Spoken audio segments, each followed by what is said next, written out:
Ito guys, sinend ito ng followers natin sa TikTok pagkatapos nung nakita niya yung video natin. Okay, kaya sinend niya to. Okay? Ito guys, mas nakakatakot to. Tingnan niyo yung phone niya. Di ba patay? Tapos ito, kung nakita nyo, dumaan siya dito and then umandar yung yung phone. Kita nyo? Pumunta siya dito and then bumalik siya. Okay, balik muna natin. May dito yung electric fan. Dadaan siya dito. Ayan. Diba? Nandito siya galing. Tapos, babalik siya. Diba? Okay? Nandito siya galing. And then, pumunta siya dito. Okay? Yan yung mabuti yung phone. Ayan.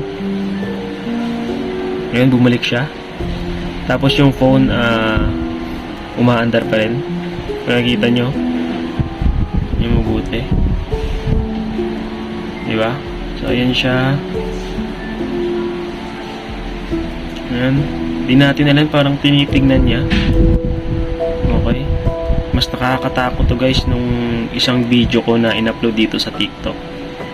Okay, shoutout pala sa isang followers natin.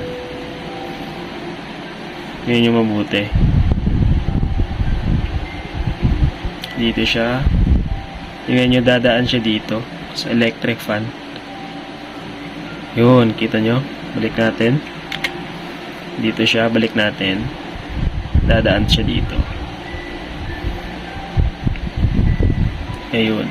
So, ganun lang guys. Pero yung phone, nag-on pa din. Nakakatakot.